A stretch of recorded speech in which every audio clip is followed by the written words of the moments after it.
एल्टीग्रेड biology classes की series में topic चल रहा था ब्रायोफाइटा। तो इस टॉपिक के कुछ क्वेश्चन हो गए थे और कुछ शेष रह गए थे। शेष बचे क्वेश्चन आज देख लेते हैं, जिसमें से पहला है इलेटर्स पाए जाते हैं ब्रायोफाइट्स में, सेलेजिनेला में, टेरिडियम में, अनावृतबीजी में। इलेटर्स किस में पाए जाते हैं? सोचिए और बताइए कि कौन सा आंसर सही हो सकता है। यदि आप लोगों ने वीडियो को लाइक ना किया हो तो लाइक जरूर कर दीजिए, क्योंकि लाइक का कोई भी पैसा नहीं पड़ता है। और अपने सभी दोस्तों में शेयर कर दीजिए ताकि ज़्यादा से ज़्यादा लोग जुड़ सकें। जितने अधिक लोग जुड़ते हैं तो वीडियो बनाने में और भी अच्छा लगता है। आंसर सही होगा इसका पहला, ब्रायोफाइट्स में।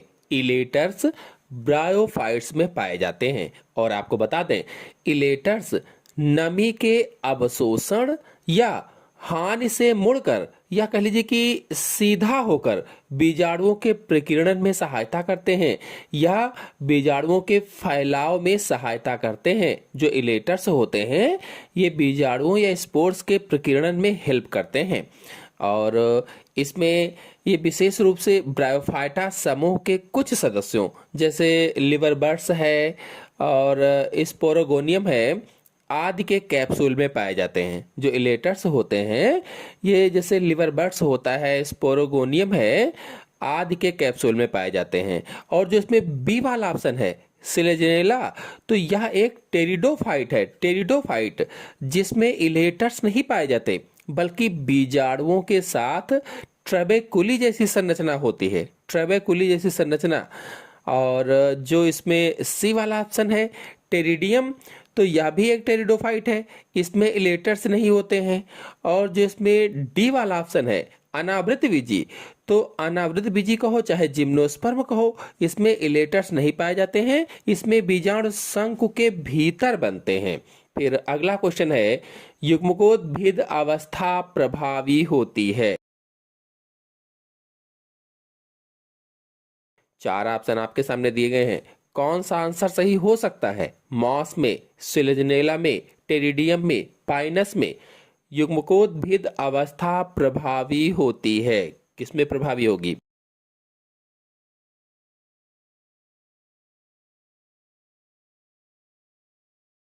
तो आंसर सही होगा इसका पहला, युग्मकोद्भिद अवस्था प्रभावी होती है। किसमें? तो मॉस में प्रभावी होती है। युग्मकोद्भिद कहो या गैमेटोफाइट कहो, तो गैमेटोफाइट अवस्था वह होती है जो हैप्लॉइड होती है, जो अगुणित होती है और युग्मक पैदा करती है या गैमीट्स पैदा करती है। और ब्रायोफाइटा में जैसे मॉस है, फ्यूनेरिया है और पॉलीट्राइकम है आदि में मुख्य पादप शरीर युग्मकोद्भिद होता है या गैमेटोफाइट होता है, जो लंबे समय तक जीवित रहता है, लंबे समय तक, और प्रकाश संश्लेषी होता है। और इसमें जो बी वाला ऑप्शन है, सी वाला ऑप्शन है, बी और सी, सिलेजिनेला और टेरिडियम, ये दोनों टेरिडोफाइट हैं। इनमें मुख्य पादप शरीर बीजाणुद्भिद होता है जो प्रभावी होता है। और जो पाइनस है लास्ट वाला ऑप्शन, यह एक अनावृत बीजी है या जिम्नोस्पर्म है। और अगले क्वेश्चन पर आते हैं, ब्रायोफाइट्स में टेरिडोफाइट्स से भिन्न है। ब्रायोफाइट्स में टेरिडोफाइट्स से क्या भिन्न है? तैरने वाले पुमड़, स्वतंत्र युग्मकोद्भिद, स्त्रीधानी, संवहन ऊतक की अनुपस्थिति। ब्रायोफाइट्स में टेरिडोफाइट्स से भिन्न है। भाई सोचिए कि इसमें कौन सा आंसर सही हो सकता है। पिछला वीडियो अगर आप लोग नहीं देखे हैं तो इसके आगे के क्वेश्चन पिछले वीडियो में है, आप जाकर के वो वीडियो देख सकते हैं। और एल्टीग्रेड पर बहुत सारी थ्योरी के लेक्चर भी हमारे चैनल में अपलोडेड हैं, प्लेलिस्ट में जाकर के आप देख सकते हैं। फिलहाल इसका आंसर सही होगा डी, संवहन ऊतक की अनुपस्थिति। तो जो ब्रायोफाइट्स हैं ये टेरिडोफाइट्स से कैसे भिन्न है? तो संवाहक ऊतक या संवहन ऊतक की अनुपस्थिति। संवहन ऊतक यानी वेस्कुलर टिश्यू, जाइलम और फ्लोएम होते हैं।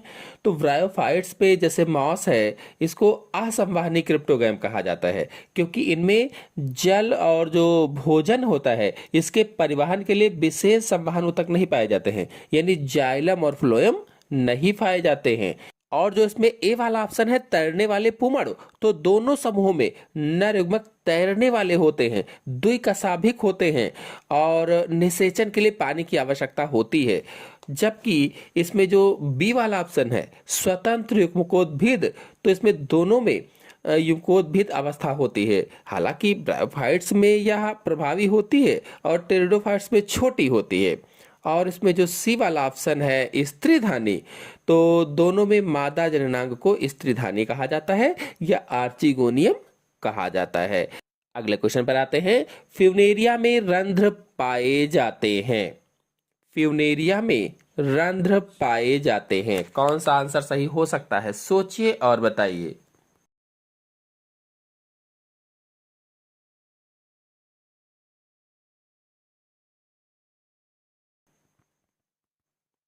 चार ऑप्शन आपके सामने दिए गए हैं।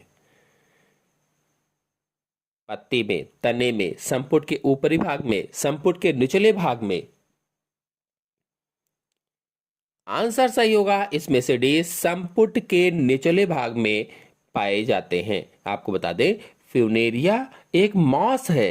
कैसा ब्रायोफाइट्स है? मॉस है। इसमें रंध्र यानी स्टोमेटा पत्ती या तने पर नहीं होते, बल्कि स्पोरोगोनियम के भाग संपुट पर पाए जाते हैं। संपुट का मतलब होता है कैप्सूल पर पाए जाते हैं। और ये रंध्र विशेष रूप से संपुट के निचले बाह्यवलय या एपोफाइसिस क्षेत्र में मौजूद होते हैं।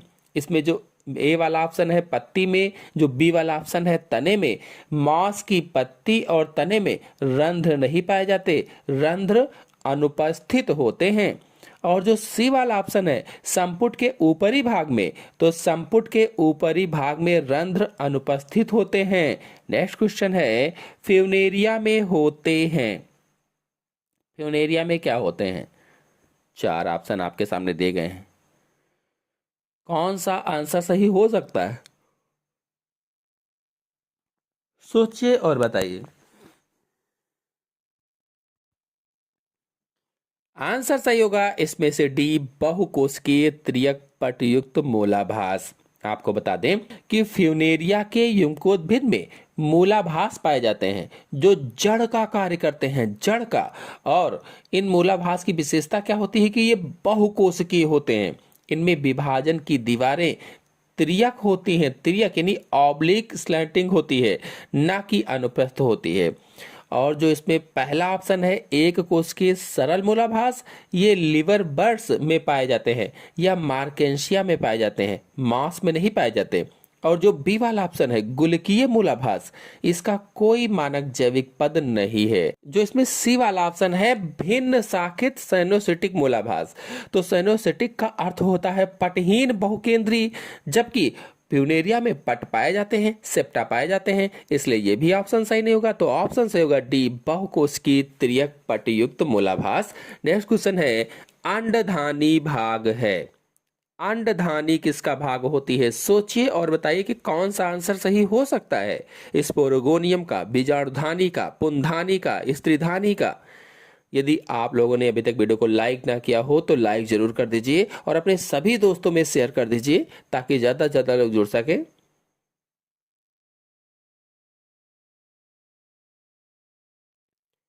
आंसर सही होगा इसका डी, स्त्रीधानी का। अंडधानी भाग है किसका? तो स्त्रीधानी का भाग है।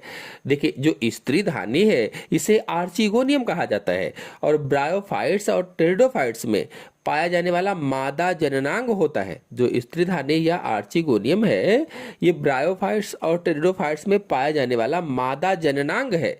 और स्त्रीधानी के निचले फूले हुए भाग को वेंटर कहते हैं, वेंटर, जिसके अंदर एक अंड कोशिका या अंडधानी होती है या एग सेल होती है कह लीजिए। और निषेचन के लिए पुमड़ इस अंड कोशिका तक पहुंचते हैं।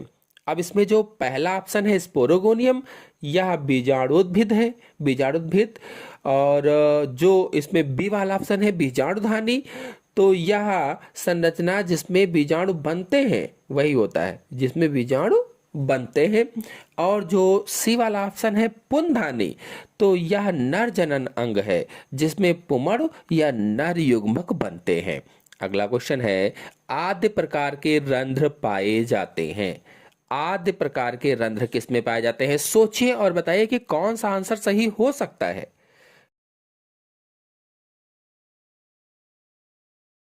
मांस की पत्तियों में, मांस के अक्ष में, एपोफाइसिस में, इन सभी में किस में पाए जाते हैं?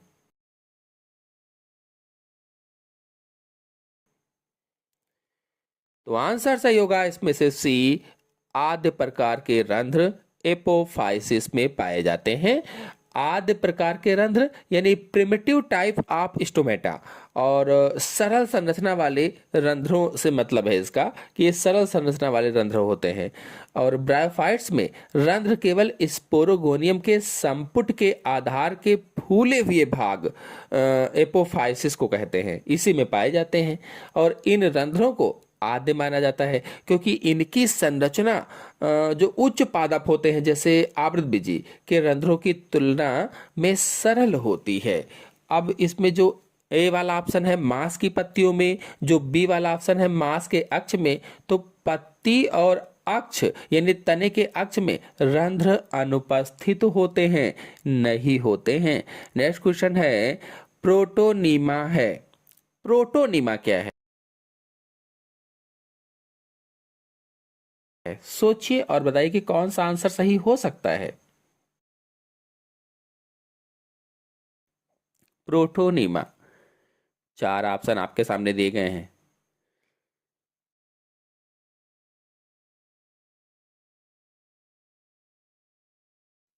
आंसर सही होगा इसका सी, मॉस युग्मकोद्भिद की युवा अवस्था। प्रोटोनीमा मॉस के जीवन चक्र में पाई जाने वाली एक किशोर अवस्था होती है, या कहिए किशोर अगुणित अवस्था है, हैप्लॉइड स्टेज होती है। और यह बीजाणु या स्पोर के अंकुरण से बनने वाली तंतुमय शाखित हरी संरचना होती है। और प्रोटोनीमा पर कलिकाएं बनती हैं या बड बनती हैं, जिनसे विकसित होकर वयस्क पत्तीदार युग्मकोद्भिद पौधा बनाता है। पत्तीदार युग्मकोद्भिद पौधा, इसीलिए यह मांस युग्मकोद्भिद की युवा अवस्था होती है। और इसमें जो पहला ऑप्शन है जीवाश्मीय टेरिडोफाइटा, तो प्रोटोनीमा किसी जीवाश्म समूह का नाम नहीं है। और जो बी वाला ऑप्शन है फ्यूनेरिया के बीजाणुद्भिद का भाग, तो बीजाणुद्भिद के भाग फुट, सीटा और कैप्सूल होते हैं, प्रोटोनीमा नहीं होते हैं। फिर अगले क्वेश्चन पर आते हैं। अगला क्वेश्चन है आर्किस्पोरियम होता है, यानी आर्चिस्पोरियम क्या होता है? चार ऑप्शन बड़े बड़े से दिए गए हैं, सोचिए और बताइए कि इनमें से कौन सा आंसर सही हो सकता है।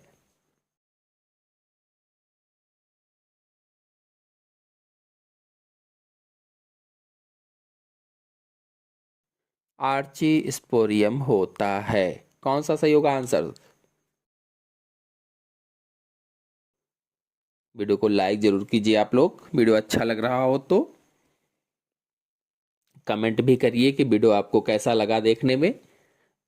आंसर सही होगा इसका पहला, ऐसा द्विगुणित ऊतक जो स्पोरोजीनस ऊतक के विकास के लिए उत्तरदायी होता है।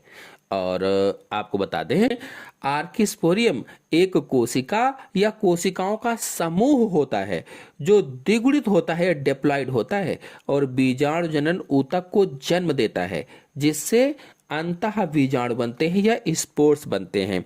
इसमें जो बी वाला ऑप्शन है तो स्त्रीधानी मादा जननांग है और आर्किस्पोरियम इससे संबंधित नहीं है। इसमें जो सी वाला ऑप्शन है ऐसा अगुणित ऊतक जो युग्मकोद्भिद को कोशिकाओं के निर्माण के लिए उत्तरदायी होता है, आर्किस्पोरियम अगुणित नहीं होता, क्योंकि इसमें अगुणित कहा गया है।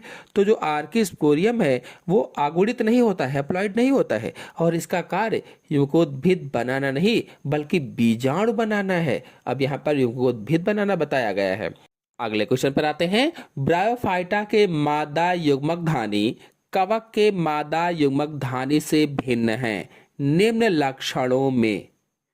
जो ब्रायोफाइटा है इसके मादा युग्मक धानी जो होती है कवक के मादा युग्मक धानी से भिन्न है, किन लक्षणों में भिन्न होती है? इनमें से कौन सा आंसर सही हो सकता है? सोचिए और बताइए।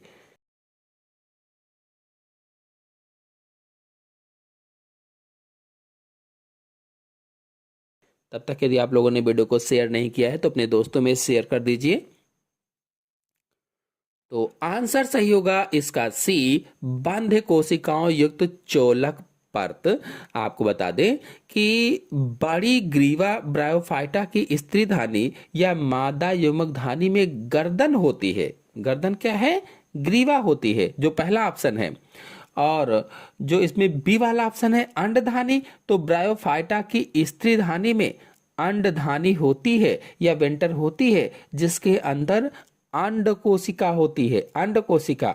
और जो इसमें सी वाला ऑप्शन है, आपको भी बताया ही है कि ब्रायोफाइटा की स्त्रीधानी एक बांझ जैकेट परत से घिरी होती है, जबकि कवच के मादा जननांग या उगोनियम में आमतौर पर यह परत नहीं होती है। इसीलिए यह मुख्य अंतर हो जाएगा, इसीलिए यह सही है। और जो इसमें डी वाला ऑप्शन है, एक अंड कोशिका, तो दोनों में एक अंड कोशिका होती है, इसलिए ये भिन्न नहीं है, समानता हो जाएगी, तो ये सही नहीं होगा। अगला क्वेश्चन है, जब मांस के बीजाणु अंकुरित होते हैं तो बनाते हैं। मांस के बीजाणु अगर अंकुरित होंगे तो क्या बनाएंगे?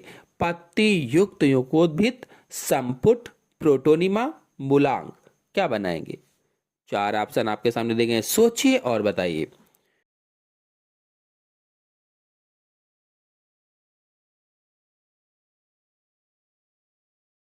आंसर सही होगा इसमें से सी, प्रोटोनीमा बनाते हैं, प्रोटोनीमा।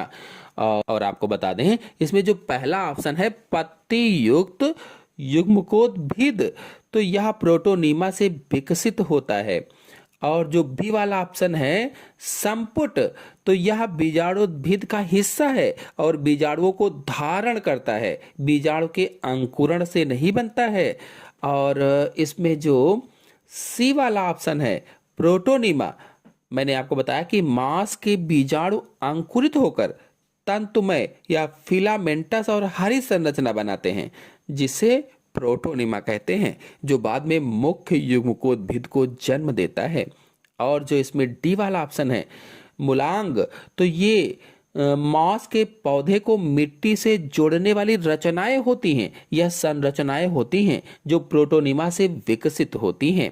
नेक्स्ट क्वेश्चन है, कौन सा भाग मांस के संपुट का अंग नहीं है? कौन सा ऐसा भाग है जो मांस के संपुट का अंग नहीं है? परिमुख, प्रोटोनीमा, अपर का थीका, वलय, कौन सा आंसर सही होगा?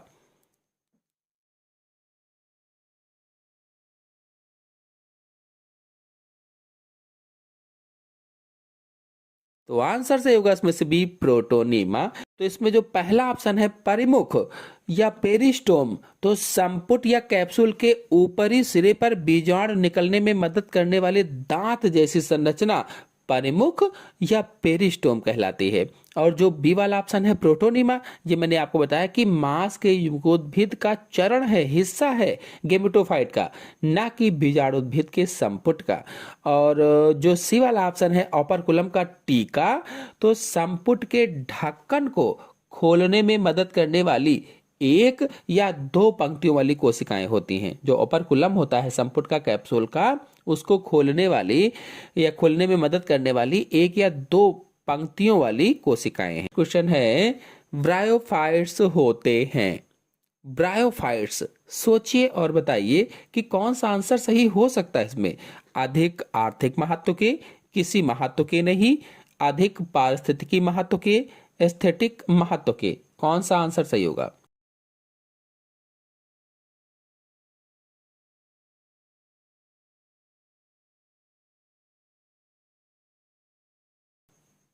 तो आंसर सही होगा इसका सी, अधिक पारिस्थितिकी महत्व के होते हैं। और आपको बता दें कि इसमें जो बी वाला ऑप्शन है किसी महत्व के नहीं, तो यह गलत है, क्योंकि इनका महत्व होता है। और जो सी वाला ऑप्शन है अधिक पारिस्थितिकी महत्व के, तो ब्रायोफाइट्स पारिस्थितिकी तंत्र में महत्वपूर्ण भूमिका निभाते हैं, जैसे कि मृदा अपरदन को रोकना, जल प्रतिधारण, प्राथमिक अनुक्रमण में अग्रदूत के रूप में कार्य करना, ये सब।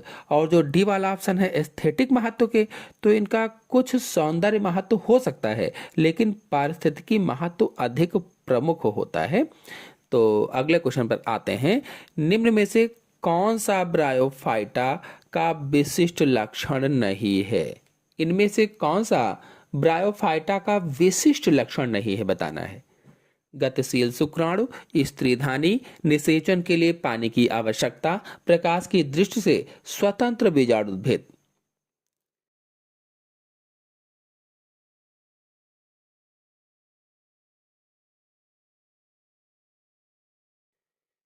आंसर सही होगा इसमें से डी, प्रकाश संश्लेषण की दृष्टि से स्वतंत्र बीजाणुद्भिद। और आपको बता दें जो इसमें पहला ऑप्शन है गतिशील शुक्राणु, तो ब्रायोफाइटा के नर युग्मक यानी शुक्राणु गतिशील होते हैं और पानी के माध्यम से तैर कर जाते हैं, यह एक विशिष्ट लक्षण होता है। और इसमें जो बी वाला ऑप्शन है स्त्रीधानी, तो ब्रायोफाइटा में मादा जननांग होती है या स्त्रीधानी होती है, यह एक विशिष्ट लक्षण है। और प्रश्न में कहा गया कि विशिष्ट लक्षण नहीं है, तो ये विशिष्ट लक्षण हो जाएगा। और जो सी वाला ऑप्शन है निषेचन के लिए पानी की आवश्यकता, तो ब्रायोफाइटा के शुक्राणुओं को तैर कर अंड तक पहुंचने के लिए पानी की आवश्यकता होती है, और यह एक विशिष्ट लक्षण है, इसलिए यह भी सही नहीं होगा। इसलिए आंसर सही होगा इसमें से डी, प्रकाश संश्लेषण की दृष्टि से स्वतंत्र बीजाणुद्भिद। नेक्स्ट क्वेश्चन है, यदि मांस की प्रोटोनीमा मांस संपुट की भित्ति की कोशिकाओं से विकसित होती है तो संभवतया वह होगी अगुणित, द्विगुणित, त्रिगुणित, बहुगुणित। क्या होगी? सोचिए और बताइए कौन सा आंसर सही हो सकता है।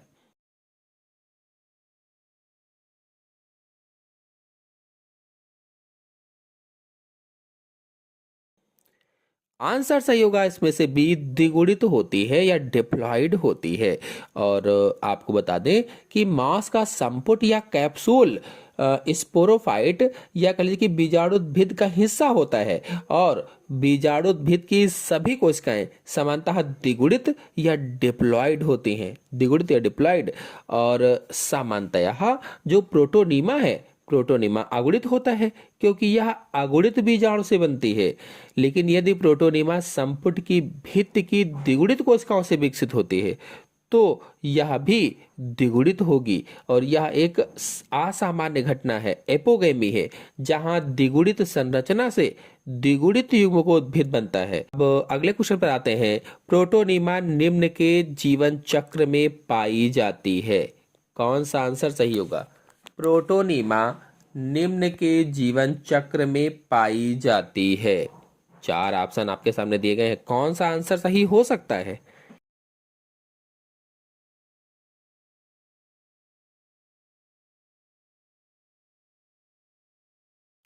आंसर सही होगा इसमें से सी, फ्यूनेरिया के जीवन चक्र में पाई जाती है, फ्यूनेरिया के जीवन चक्र में। और आपको बता दें जिसमें डी वाला ऑप्शन है एस्चेरिचिया, यह एक जीवाणु है या बैक्टीरिया है, इसमें प्रोटोनीमा नहीं पाई जाती है। और इसमें जो बी वाला ऑप्शन है राइजोपस, यह एक कवक है, इसमें भी प्रोटोनीमा नहीं पाई जाती है। और जो पहला ऑप्शन है स्पाइरोगैरा, यह एक ब्रायोफाइटा नहीं है। और अगले क्वेश्चन पर आते हैं। ब्रायोफाइट्स के मुख्य पौधों में,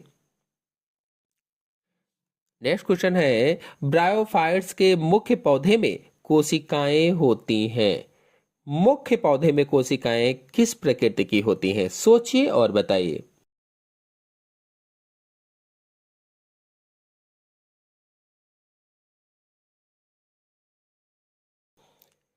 आंसर सही होगा इसका बी, अगुणित प्रकृति की होती हैं। देखिए द्विगुणित प्रकृति यानी डिप्लॉइड या ब्रायोफाइटा या ब्रायोफाइट्स के बीजाणुद्भिद या स्पोरोफाइट की प्रकृति होती है जो मुख्य पौधा नहीं है। और जो बी वाला ऑप्शन है अगुणित, तो ब्रायोफाइटा का मुख्य पौधा मुखोद्भिद होता है जो अगुणित प्रकृति का होता है। और त्रिगुणित वाला यह असामान्य घटना है, और चतुर्गुणित भी असामान्य घटना होती है।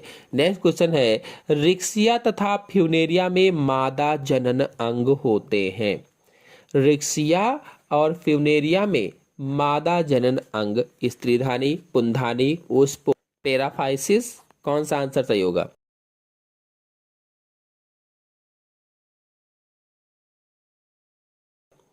आंसर सही होगा इसमें से पहला स्त्रीधानी। नेक्स्ट क्वेश्चन है, मांस में कौन सा आंसर सही होगा, सोचिए और बताइए।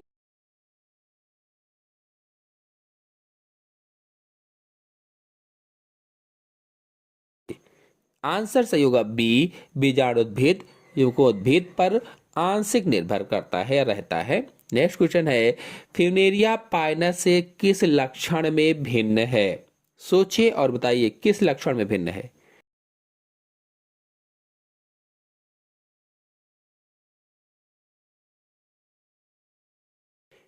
आंसर सही होगा इसमें से बी, इनमें बीज अनुपस्थित होते हैं। नेक्स्ट क्वेश्चन है, किस ब्रायोफाइट का उपयोग यकृत की बीमारी के लिए किया जाता है?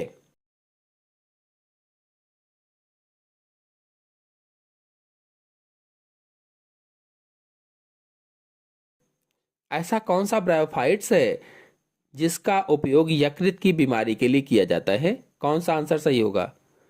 आंसर सही होगा पहला, मार्केंसिया पोलमार्फा। नेक्स्ट क्वेश्चन है, द्विरूपी राइजोइड पाए जाते हैं।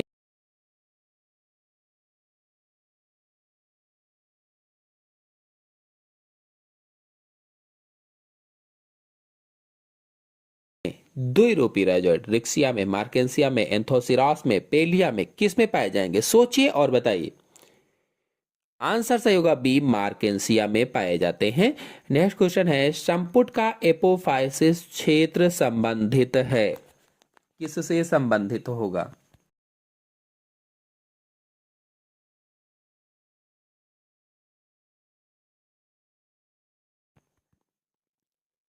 आंसर सही होगा इसमें से पहला, प्रकाश संश्लेषण से संबंधित है। नेक्स्ट क्वेश्चन है, फ्यूनेरिया का प्रोटोनीमा है? थाइलॉइड, पॉलीएज, तंतुमय, क्रिस्टेशियस, कौन सा सही होगा?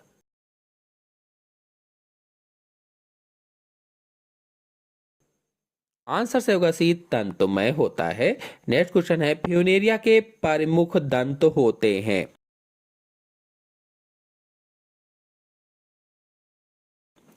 परिमुख दंत बताना है, कौन सा आंसर सही होगा?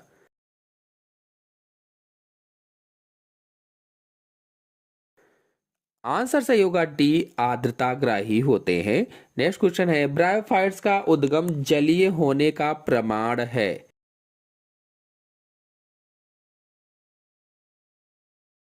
सीलिया युक्त शुक्राणु, हरा रंग, प्रोटोनीमा तंतु, कुछ जातियां जलीय हैं,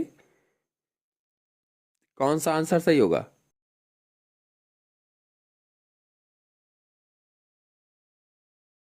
आंसर सही होगा इसमें से पहला, सीलिया युक्त शुक्राणु।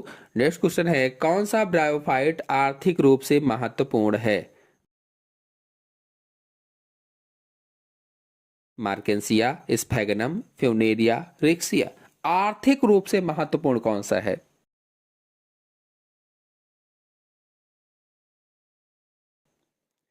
तो आंसर सही होगा इसमें से बी, स्फैगनम। नेक्स्ट क्वेश्चन है, मास प्रदर्शित करते हैं? मास क्या प्रदर्शित करते हैं? चार ऑप्शन आपके सामने दिए गए हैं, आइसोमॉर्फिक पीढ़ी एकांतरण, हेट्रोमॉर्फिक पीढ़ी एकांतरण, हैप्लोब्लास्टिक पीढ़ी एकांतरण, कौन सा सही होगा?